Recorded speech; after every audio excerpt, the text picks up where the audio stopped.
welcome to today's almost daily devotional. We're in the Gospel according to Mark, chapter 7. This is the first verse. The Pharisees and some legal experts from Jerusalem gathered around Jesus. They saw some of his disciples eating food with unclean hands. They were eating without first ritually purifying their hands through washing. The Pharisees and all the Jews don't eat without first washing their hands carefully.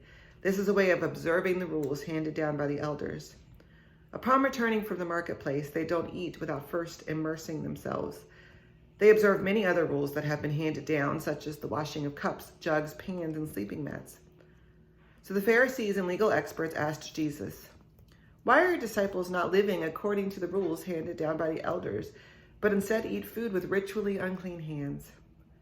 Jesus replied, Isaiah really knew what he was talking about when he prophesied about you hypocrites. He wrote, "This people honor me with their lips, but their hearts are far away from me. Their worship of me is empty, since they teach instructions that are human words." You ignore God's commandment while holding on to rules created by humans and handed down to you. Hypocrites. Hypocrites, right? Everybody has one of those things that they're bugaboos, the things that drive you, that you have a hard time seeing in other people. And one of my things is hypocrisy. I have a really hard time with people who say one thing and do another. It's hard for me. And that's probably on me. That's more on me than it is on them. But that's not really the hypocrisy that Jesus is talking about. What Jesus is saying here is that the Pharisees and the scribes are so concerned about the rules. They're so concerned about following the letter of the law that has been handed down to them from generation to generation that they've forgotten the purpose, the intention of those laws in the first place. You see, those laws were written to set the Jews aside, the Hebrews aside, as different than the people amongst whom they lived.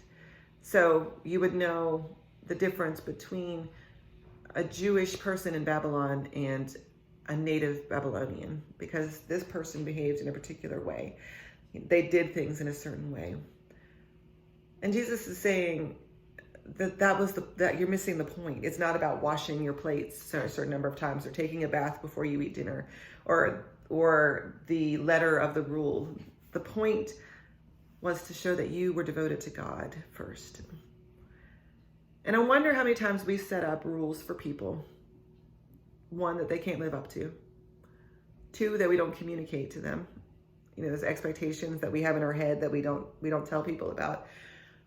And I wonder how many times we set up rules for ourselves that even we couldn't live up to. And miss the point. The rules don't matter if they aren't infused with God's commandment to love the Lord our God with all our heart, soul, mind, and strength, and to love our neighbor as ourselves. And if you're following a rule that was handed down to you through generations because it's a rule, just because it's a rule, then you're missing the point. If that rule helps you to love one another, to love your neighbor as yourself, then maybe that's a rule worth following. Do you see? So we need to discern the difference, which is important, which is reflecting the intent, the original intent of God's love. And are we following those rules, or are we just following the rules that we like out of habit? It's a question for today. God bless.